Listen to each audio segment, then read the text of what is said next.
April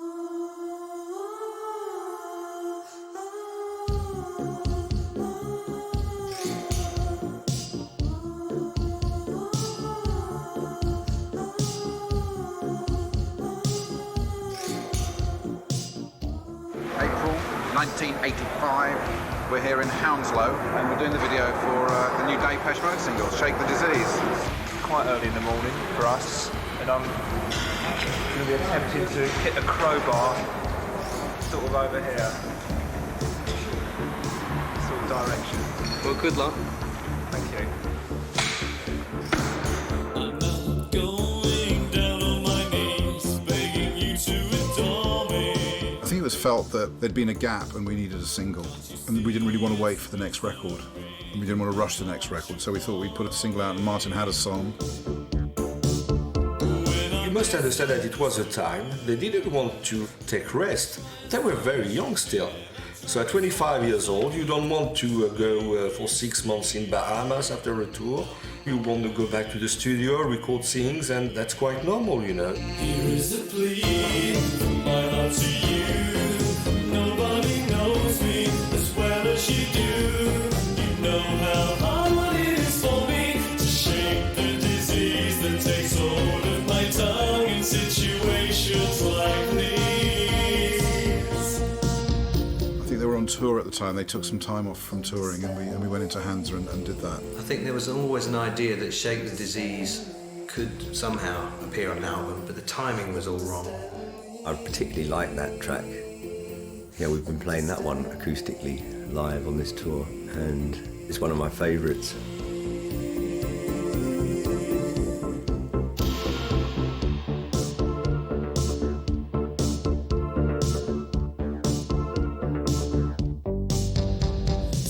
We were still doing that thing where, you know, it was always playing catch up with the album in between touring or whatever, and it was maybe sometimes it was like to support a tour.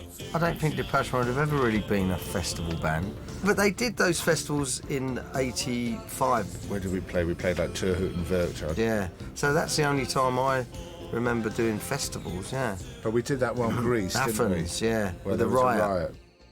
It was 80,000 people and 120,000 turned up. So the local communist ne'er-do-wells came down to stir things up and be agitators and were throwing bricks at the police. So the police were throwing them back, effectively rearming them. It's gonna be a revolution. Pretty crazy, eh? Anarchy in Greece. The Cure had come down to see our show. So Alan Wilder's got some brilliant footage of both bands in the back of a truck with just silhouettes of... We were just hiding in there as the Molotov cocktails were coming out. Yeah. One of the trucks caught fire. That was the last festival we did, I think, wasn't it? That was probably enough. Yeah, that was enough.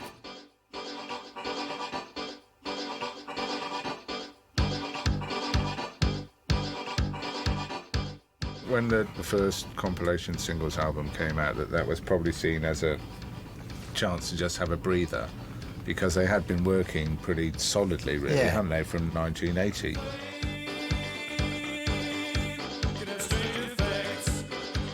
We've been looking to do it for a while and try and fit it into the schedule, and so it seemed a natural place. It wasn't Martin at that time. I hadn't dried up or anything, you know. I think we just felt that, you know, we've got enough singles to put out a singles compilation, so why don't we do it? We've kind of built up this mysterious, moody kind of, but hard-hitting electronic band, and then Daniel wants to go ahead and do a kind of a TV advertised record.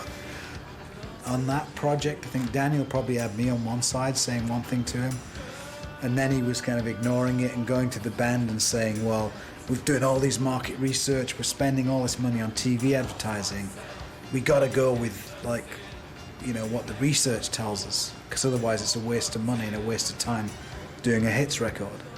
Yeah, the market research suggested that we should use a picture of the band, and we discussed it. You know, it was a discussion. It wasn't something that I said they had to do, but it was something we discussed, and they agreed to that. So that's why that cover is kind of a standalone. Did it sell a lot of records, that, incidentally? I was always worried that that would be a point in time where people felt the band are over, they're releasing a greatest hits, and they're calling it a day. Yeah, I mean, we got asked a lot around that time whether, you know, it was the end of the band or the end of a chapter. We had so many meetings where we'd sit around the table, the band, Daniel, myself, the agent Dan Silver.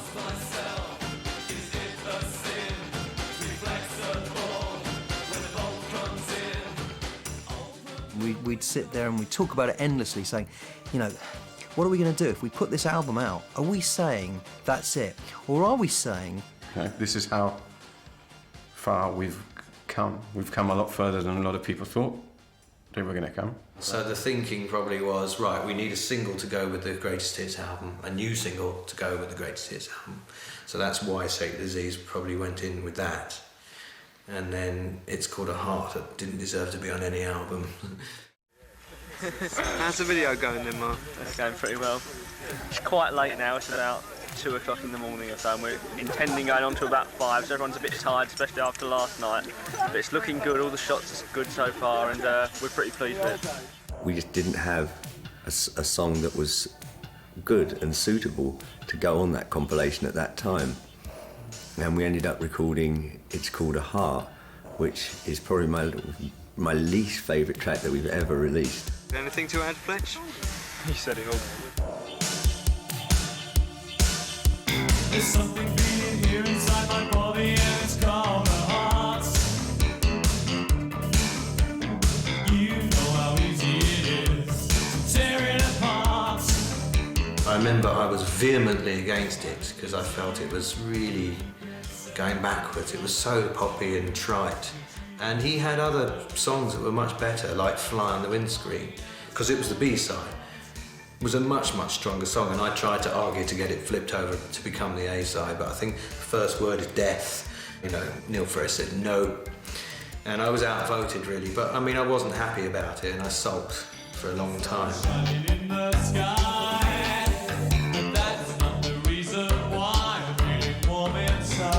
Alan and I actually clashed quite a few times over things I wanted the band to do, and he didn't feel was the right way to go.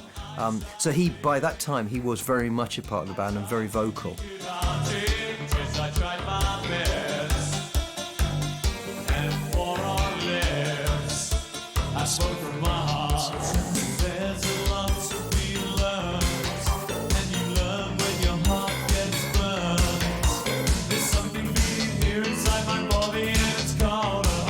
I think the band at that stage weren't that bothered about it because they just thought it was just a hits record, and they, I think mine, you know, had bigger fish to fry. You know, he knew that he was going to be working on the new album and stuff, and I think they just wanted to let that go.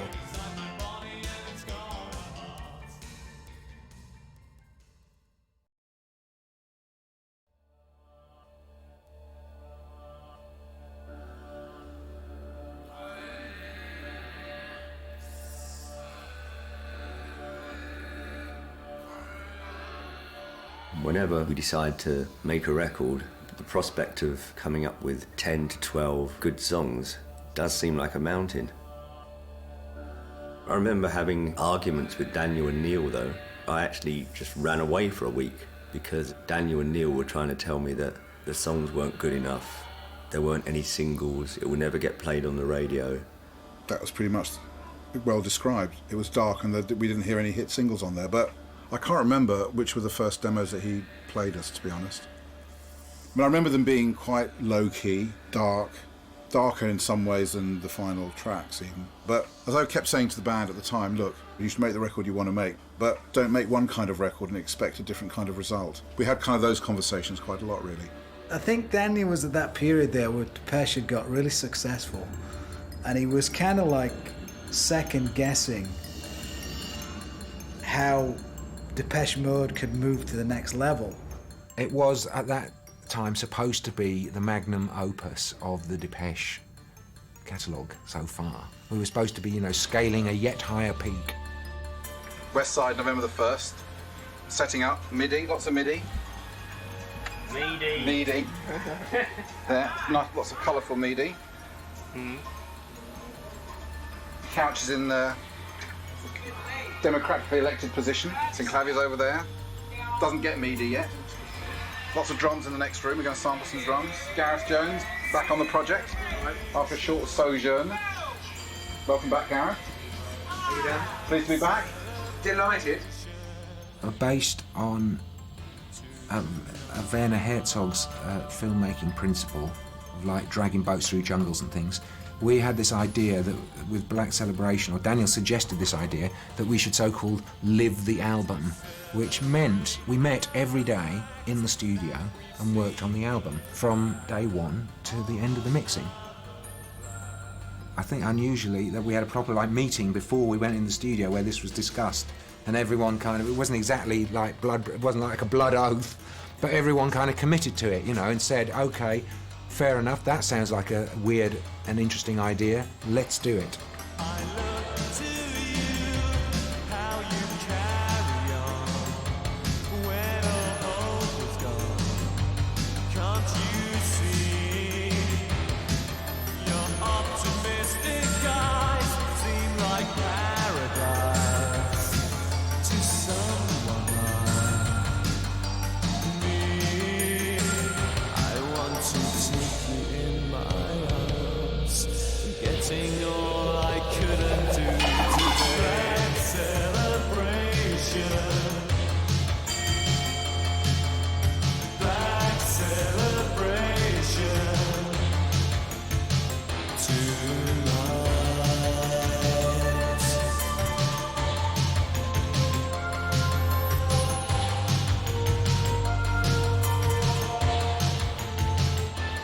We're here till the end of December, till just before Christmas. We've got to record all the tracks, and we've got to record and mix the single before then, and decide on all the artwork for the single before then. Hopefully be well on the way for the artwork for the album before then. So there's quite a lot to do. That's 11 tracks including the B-side, plus a 12-inch. But fortunately everything's programmed, up at Worldwide International, by the boys, and so we should have no problems too. Bye! We were 120 days in the studio, at least 14 hours a day, if not longer, you know, so it was very, very intense, kind of claustrophobic kind of atmosphere. Everyone was in each other's faces, got quite stressy at times, but that was all part of the atmosphere that we knowingly committed to up front, if you like. We didn't know what it was going to be like, but we all committed to this kind of claustrophobic intensity before we made the album by saying, yeah, let's do it like that then. Let's so-called live the album, you know. So we had peaks and troughs emotionally, making it more intense probably than on the other albums. Gareth, obviously, he must have hated it so much. He probably remembers it. There's an underlying darkness that you don't really hear in the previous albums. Some of that's from Daniel's broodiness, and some of it's from just the general situation, some of it's from the songwriting. I mean, Black Celebration has that. And I think it's part of its strength, you know. I kind of wanted that feeling of I didn't want it to be too casual and too sort of easygoing, I think. I suppose that's one thing I tried to change, you know, and I think it turned into a nightmare a bit because of that, but also I think it made the album better for it as well. Who knows if they'd gone off for tea every day and like a 3-week holidays every 5 minutes, maybe it would turn out exactly the same, I don't know. But there was definitely tension in the studio because of that. Looking forward to the project? Of course, you know, really looking forward to it. Looking forward to a few more grey hairs and a few less of them as well.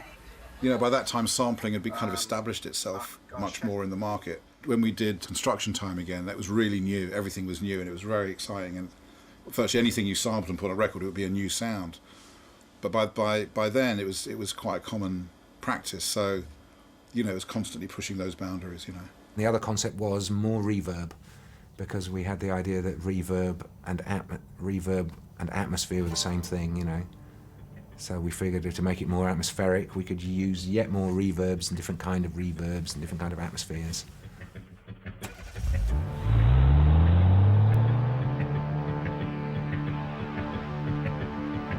One of the first tracks we recorded, I think, was Stripped, and that just flowed, you know. Probably the only track on that album that really did. It was easy, and I think I have to give credit to Martin's demo because he recorded the demo using the opening sound to that, which is an emulator sample of a motorbike idling. And we said, well, let's just replicate that in the studio, and then everything else just followed. And we recorded Dave's Porsche, driving a Porsche. We recorded his ignition, which starts the track. Ich hatte damals auch, weil ich nebenbei Musik gemacht habe, hatte ich praktisch Porsche. Ja, damals war noch möglich, da Auto zu fahren, also mit 200 Sachen. Heute ist ja alles verboten, ne? Und es war einfach so, dass die Jungs gesagt haben, wir haben später auch einen und das ist überhaupt kein Problem. Und dann hatten sie auch einen.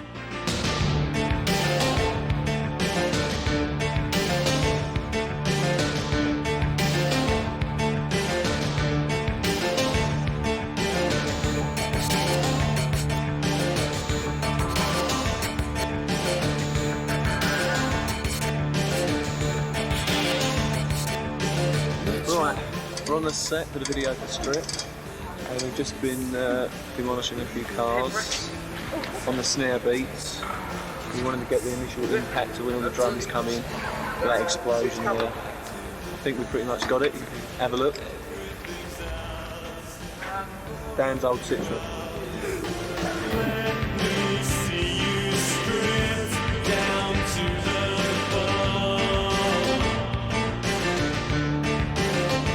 There was a sort of a move by critics against electronic music.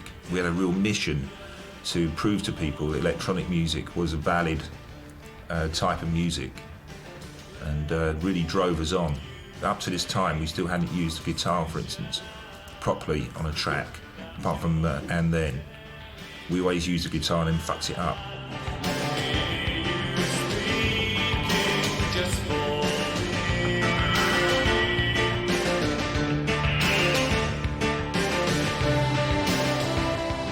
Only one real rule was no guitars, but I don't think there's much in the way of guitars on Stripped.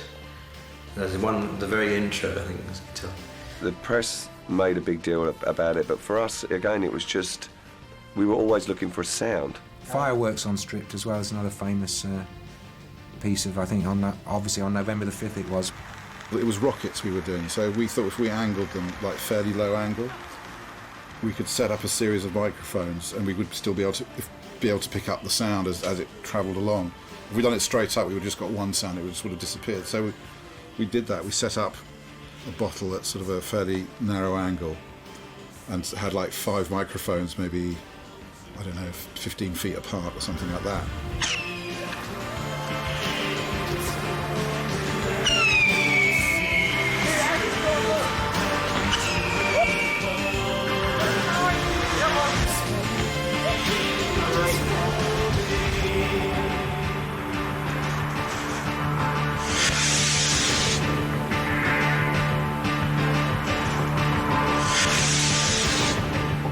Anything to say, Jürgen?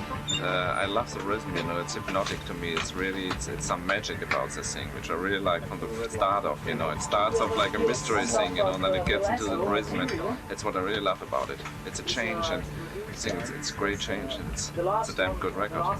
Thank you. That's what I'd say. Not really wrong, but it kind of was a disappointment, obviously, if you couldn't reach in the top 10, top 5, On the other hand, it always depended what else was out on the market at that time, and you couldn't force it, We'd be lying if we said we didn't get disappointed when, we really believe in something. But, in retrospect as well, when you actually look at what else is in the charts at that time, in the top 40, just to be able to get to number 15 was quite an achievement in itself. That was very funny because I was certain that would be a hit. I don't even know chart-wise, but there was apprehension as to whether it would be accepted. I mean, Stripped is not exactly an obvious commercial. It's not Just Can't Get Enough, is it? It's almost as far away from Just Can't Get Enough as, obviously it's a different writer, but as the band could get. The worst thing, though, about Stripped was the Americans who somehow decided to not release it at all and to put out the B-side, but not tonight, because they got it into some dodgy film. I told you, stripped. We took 9 days mixing, and God knows how long recording, and but Not Tonight. I think we did in about 3 hours, and the Americans, in their wisdom, decided to release that instead.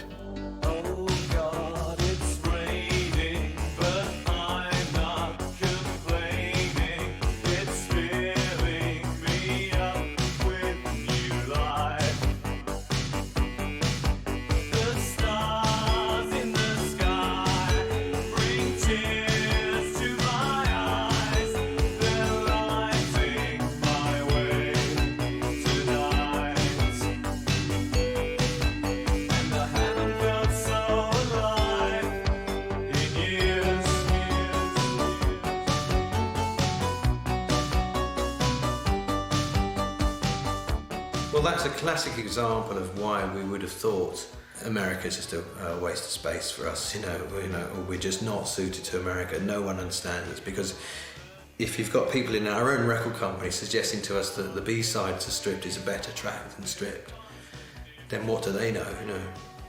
And at the same time, we've agreed to it, which seems crazy really when you look back at it, but we were probably convinced that really it was a waste of time, that we probably would have just said, let them do whatever they want. If that's what they want, let them do it. If they think they know better. I think that was always Daniel's argument, that look, the Americans know their market. If they think that's what they want, who are we to argue with them? We went along with the idea.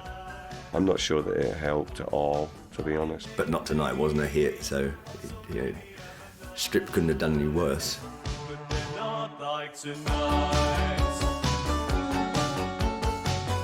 There are some records that are just more conducive to the American market than others, and the American company would try to go down another road. Sometimes you're right and sometimes you're wrong. Ultimately, we were always doing what we felt was right for the band. It wasn't just an A&R guy or somebody sitting and saying, I like this song better.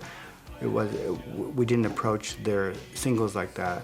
Getting feedback back from radio, press, influences the decisions on what to do from time to time as well. It was one of the few kind of compromises like that we made. I don't think it created the guarded feeling, but it definitely reinforced it. Occasionally we would go along with somebody else's idea and come back to our own way of working pretty quickly.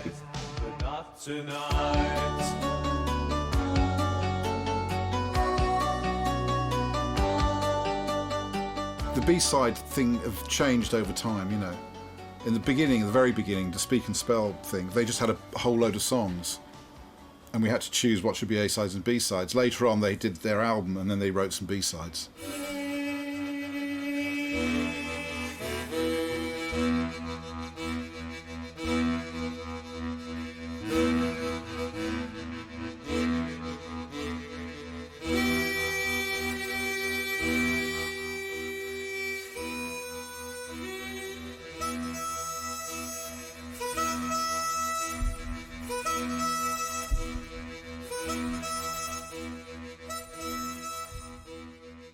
There's 3 of them, 2 samples, one in sample, Alan's playing one emulator. One sample is just you overdub it? No, it's all live. It's all done live to tape. Suddenly they made it up in the harmonica though, it's a tuner, a guitar tuner that plays. Do you remember those old-fashioned guitar tuners that you blow in? Exactly, that's what it is. Who would have thought? I'll tell you an interesting fact here, Al. That tune-up was left in my house by Mr. Lampett, the previous owner. Who would have thought it had turned out on a record like that? If we hadn't have done it, we wouldn't have that track. Mr. Lampett. Yeah, good old Mr. Lampett. Yeah, Gore, Miller, Wilder, Lampett. You got it. So ring the flags, never seen the back of another black day.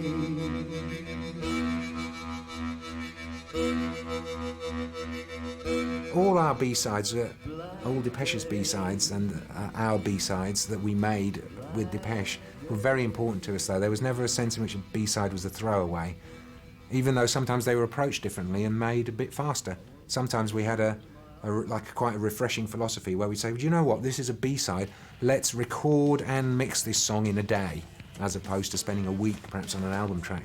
I remember doing that once or twice with Depeche, and everyone being like hugely happy with the result, because it's such a change to just go through it really fast and not consider it too much.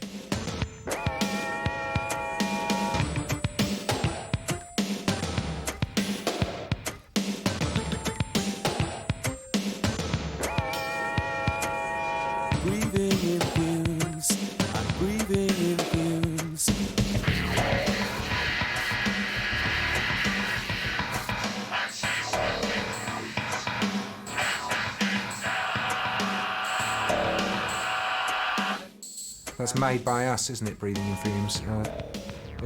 I guess that's natural as well at that stage. We're partly moving away from just doing a simple extended version, I suppose, and trying to bring an added dimension, perhaps inspired by Sherwood's work on the previous album, where you think, well, wait a minute, he came in and really changed it a lot. Maybe we can change it a lot ourselves as well, and we didn't do it as radically as Sherwood had done, but as you say, we pushed the envelope a bit more. There's 19th of November, and we just started Question of Lust.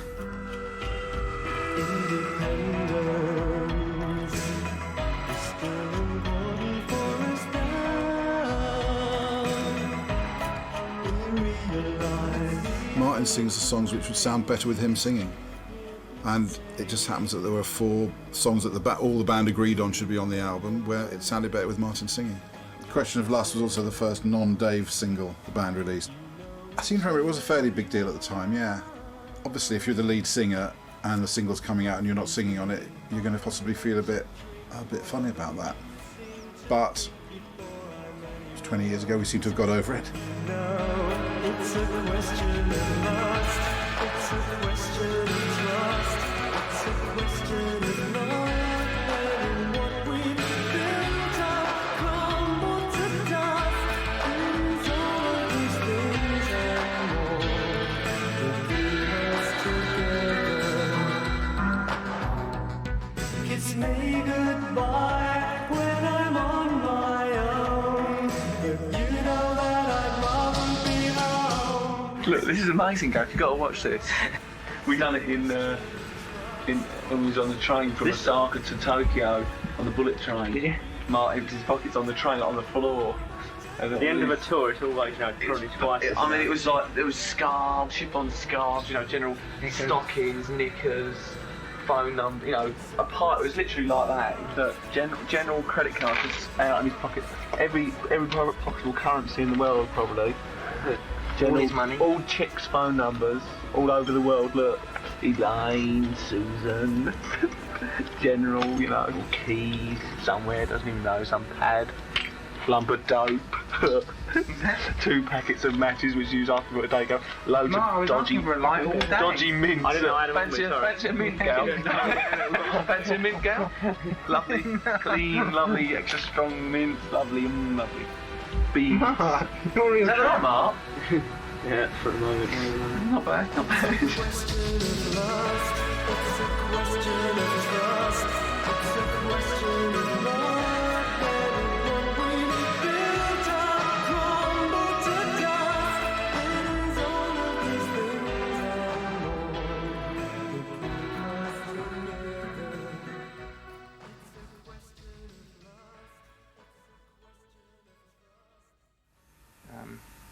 So we're just starting to mix the album now, aren't we? Title track. And we're going to mix the album in order, going straight through now for the next 19 days. Because of mounting stress and craziness, when we got to the mixing, that was very difficult. Partly because we were all burnt out, because we didn't have any time off. Looking back on it, it's just one of these things you do, again, maybe once, and then you learn from it and adapt your working methods afterwards. But when we got to the mixing, the pressure was now really on. We'd done this huge thing, and it's supposed to be genius, and we were supposed to be making the record to end all records that any of us had ever made, and all this. And so there was a lot of pressure on the mixing. So me and Daniel just spent ages and ages on the first mix.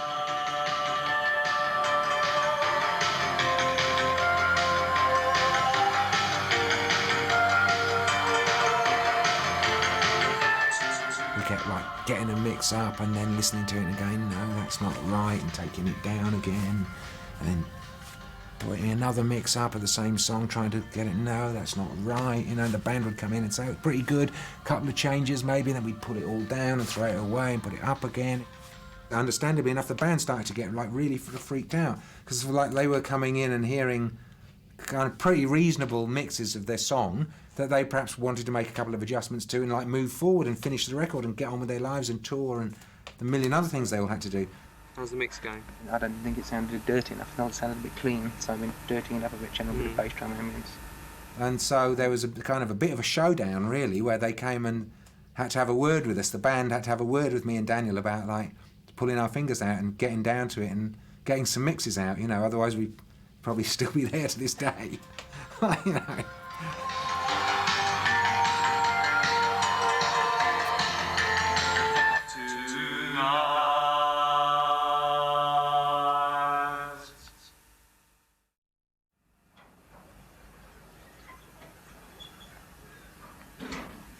January the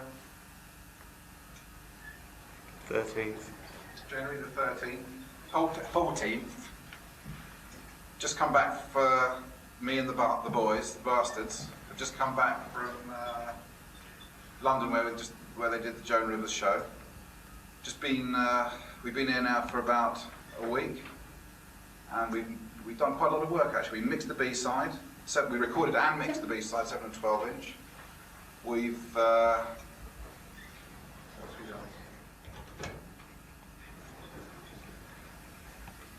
we've recorded a track called "The World Without Nothing."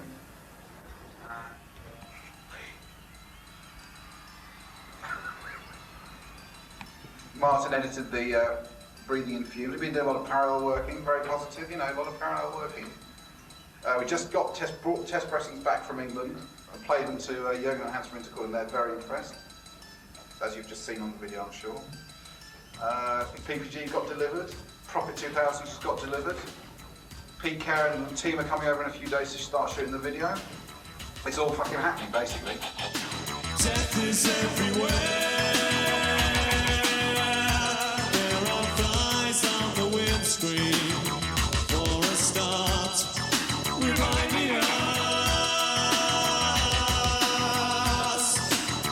We could be torn apart tonight.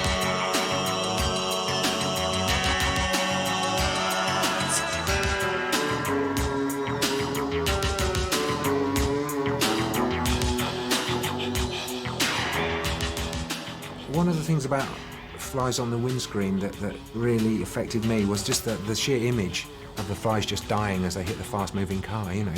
By now we felt if it was just being a B-side of a single was not good enough for a really good track. The sheer intensity of that image and the bleakness of it, and the fact that if you think that in a way we're all flies on a windscreen, then it's pretty bleak, you know, and so that bleak intensity meant that song kind of somehow really fitted in with the rest of the album, even though perhaps at the beginning it was thought of as only a B-side.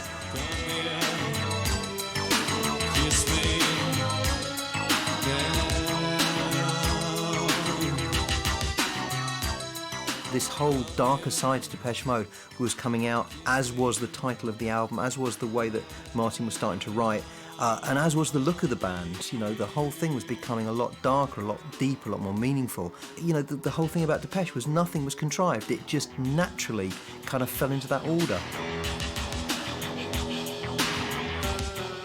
I don't want to sound like a neo-Nazi, but we kind of admired the way those big banners used to hang on kind of German Nazi headquarters you see in like the 30s and during the war. They'd hang these big banners with a swastika on, and they'd come down the whole side of the building. And Daniel and I had talked about doing something like that with these logos. And so I talked to Daniel about doing it with a real building. And then the next thing I know, Brian made this model.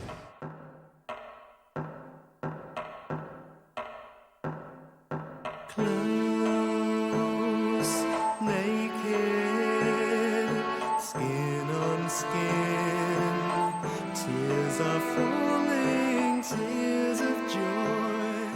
It was probably about this big on a tabletop, and it was supposed to represent this like 30-story Italian futurist building, and it had these like bits of ribbon hanging down the side, and I think we might have had a little fan there to try and blow them, but because of the scale it just looked ridiculous. I don't know what he was smoking that day, but I just thought it looked terrible. And it was kind of a bit of a disaster because I think that was a much anticipated record and the schedules were deadly tight. I actually went to Hansa, I think, that time to show them the photographs, and they were pretty disappointed. What's the verdict? Frankly, I think the verdict is we're going to try stretching it, and we're going to try moving up the type, making it a bit thinner, and the middle picture's going to be glossy, with a sort of more distorted up effect, and the sides matte. I think that will look quite strong. I personally think that will look stronger than the last album, but that's a personal opinion, obviously. But then again, the art democracy. But as the video democracy starts to fade. Exactly. When the schedule's starting to be met.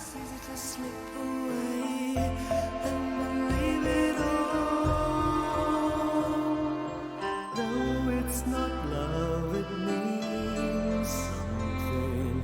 Though it's not love, it means something. Though it's not love. It was kind of a case of how can we save this? So we kind of made a big deal out of the logos. We actually did quite a tasty cover in the end. We embossed, it was probably expensive, but we embossed all these logos out of the 12-inch package. I think Martin probably wanted to become a really famous art director now. I mean, he's got all these symbols and these black drapes.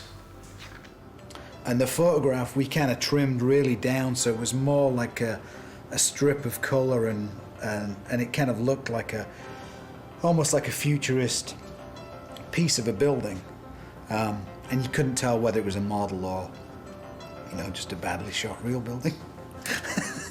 And so I think in the end the cover was kind of successful. I don't think it was a particularly successful cover at all, actually. When you compare this, say, with a broken frame, it's sort of like...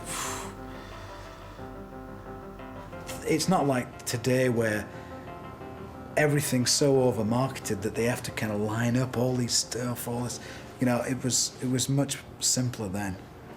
So really, if you fucked up a deadline, you really did fuck up a deadline.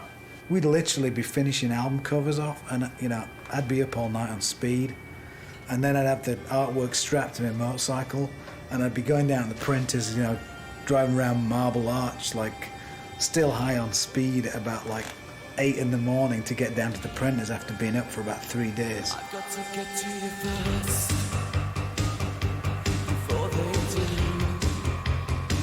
It's just a question of time, before they lay their hands on you and make you just like the rest. I've got to get to you first. It's just a question of time.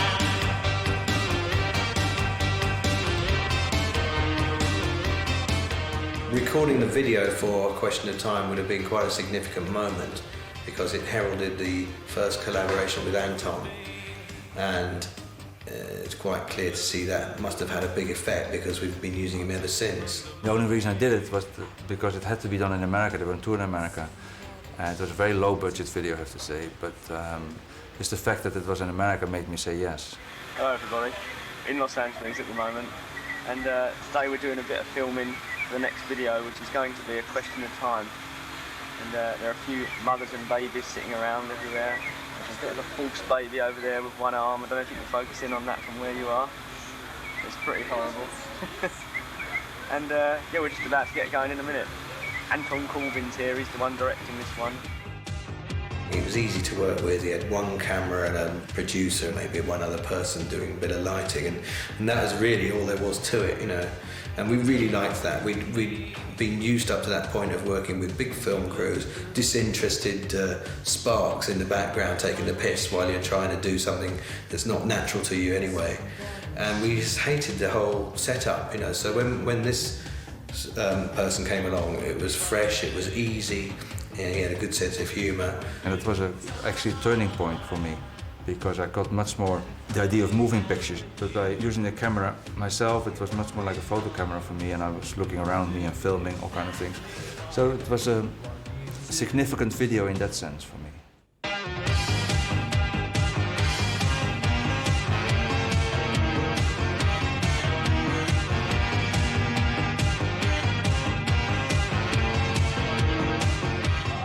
They were a little uncooperative, I have to say, because they were told by the record company they only had to come up for half a day. That was without me saying anything about the shoot. Anyway, I persuaded Alan to come for another day, so that's how that video got made. We were always looking to work with photographers that were doing things slightly different. But he, again, was also, at the time, public enemy #1 as a photographer, because Anton would shoot what he wanted to see. So you'd often have a 4-man group with only one face recognizable and 3 blurs, and other people were going to me, "Car, isn't that where you can use that? You know, that's ridiculous. You know, what is this?" And it was Anton's artistic statement. And I think Dave was very aware and thought that Anton would help them.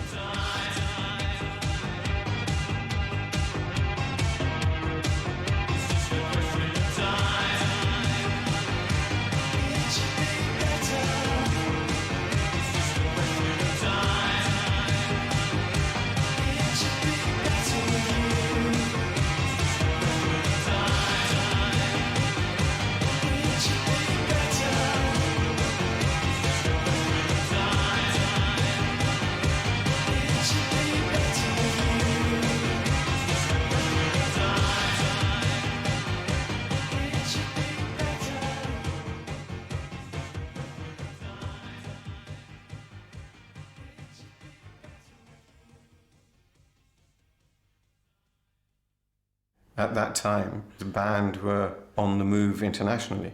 In relative terms, as a PR, I was there for a lot of what was going on with it. So I saw it grow. You mentioned Chris Carr before. Chris Carr was their press officer, and he said, you know, you kind of like Depeche Mode. I know you like all this other stuff. You should come and see them live. It is an experience. I said, "Oh, I've seen them years ago." He said, no, come and see them live. And, you know, if you're not sure about them and you're not sure about what they're doing, meet them and talk to them, because you'll really get on with them. So I thought, well, you know, Chris is a great guy and I trust him. So I went along and we went on tour, and it was quite jokey. Here's 3 mates from school and the new bloke, and they're all really friendly with each other. I'll go away, you square. It was quite childish and puerile, and we seemed to fit in really well. The schoolboy humour's there today, so I'd imagine it was going then as well. It's like total late. Go back on him now. Sorry. No. Oh, he's breaking.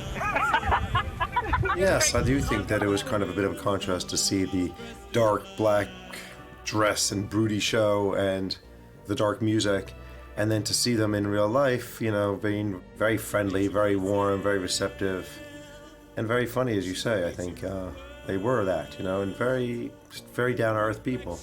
I wouldn't call them normal, exactly, but they were unpretentious. I think that's the point. I think they're really unpretentious. You're having a good time. The first day was in Bournemouth, and you know, it was that extreme of football and music, because while the crew were setting up the gear in this huge hall, we decided to have a five-a-side match because the band were bored. So the band were playing against several journalists, and pretty good, pretty nifty at football. Some of them were, I wouldn't say here. You suddenly realise how big they are, because when the after show kind of let's get loads of people around, meet and greet kind of thing, there's lots of quite important people there, and there was a lot of celebs there from the day, I suppose. So you kind of think, well, this is quite big news. In 1986, they toured longer than they never toured before. The album was released on the 17th of March. They were in production rehearsals and doing TV. Immediately after that, they did a very big tour of the UK. Then they took a week's break after playing 2 nights at Wembley, and they carried on with a very big European tour. And then We got the minimum amount of time to clear customs of their equipment, which went straight from Germany by air freight to America, and they carried straight on in America. So the tour rolled all the way through, played in America for over 6 weeks, ended up selling out the Forum in LA and adding 2 nights at Irvine Meadows, which is a 15,000 capacity open air in Orange County. Phenomenal success in America, and going straight on to Japan from America. So all that would have been planned before the album came out, and it just gelled because it was the right time, right place for the band.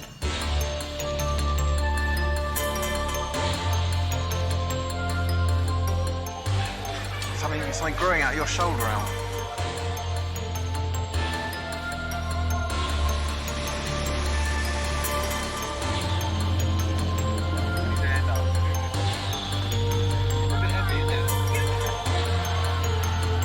Let's have a black celebration.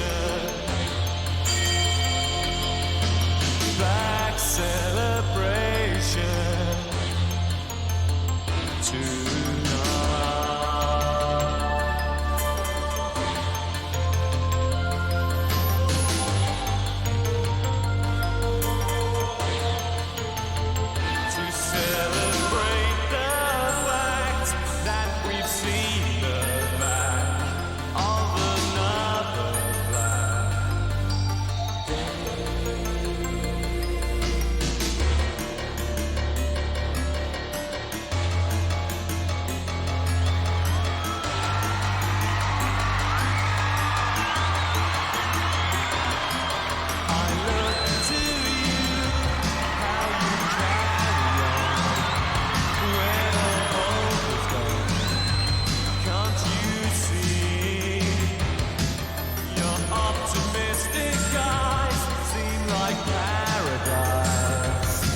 Thank you! Thank you very much. Thanks very much. See you next time!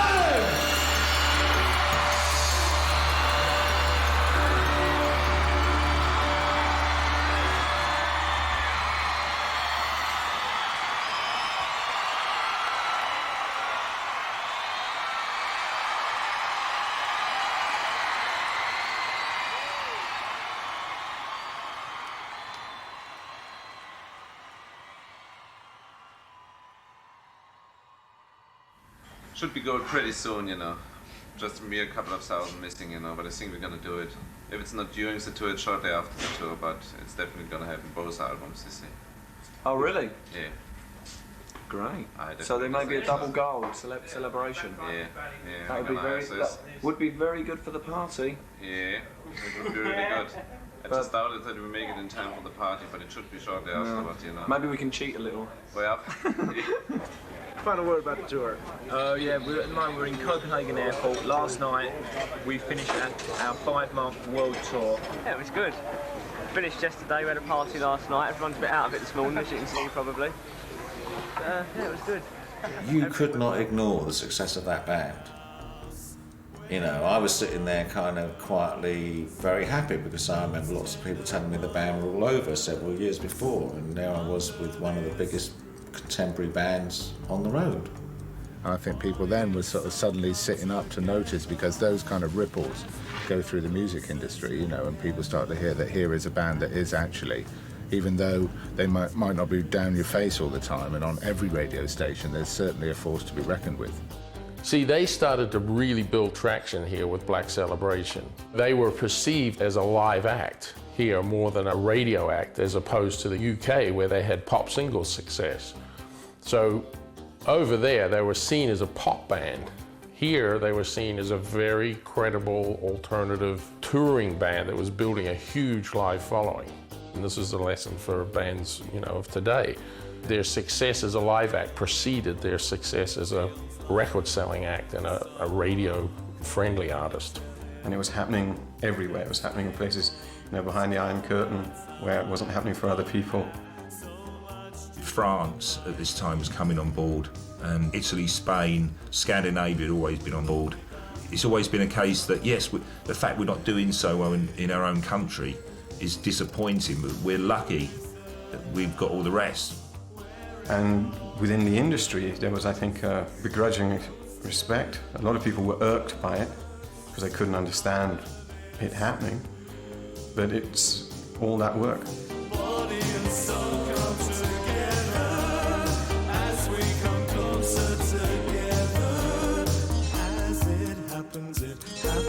Here in this house.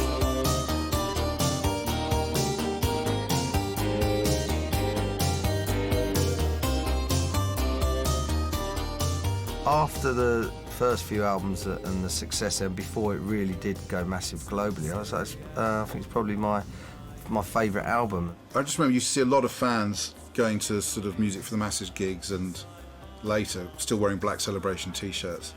And they still used to talk about the Black Celebration tour being the best tour. I just thought it was fantastic. I mean, it still is, you know, to me, a milestone within their kind of development.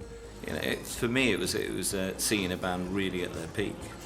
It was that thing that galvanised all those elements and said, you know, this is a really serious band, and you know, they've come a long way since the pop songs ambassador.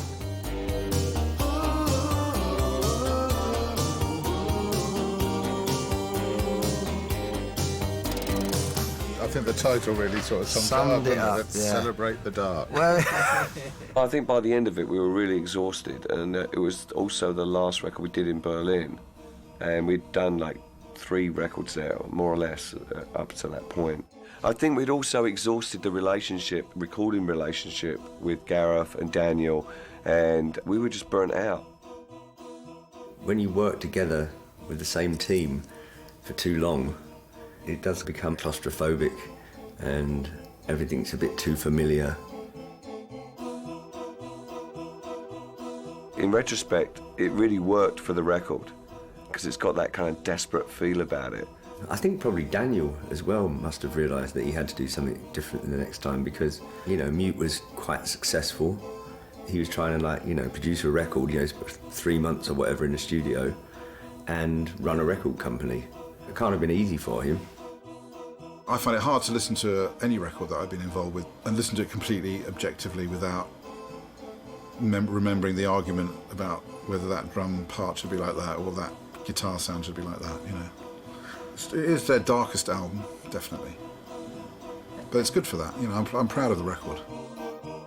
The mood of the album is the mood of the band at the time, and they were becoming more intense. Everyone, I suppose, was grappling with deeper and darker issues and maturing, and that's reflected in the way we made it and the way it turned out. It was the end of something rather than the beginning of something. And maybe that's just inside my head because it was the last album I worked with them on. But I think it changed after that. As I lay here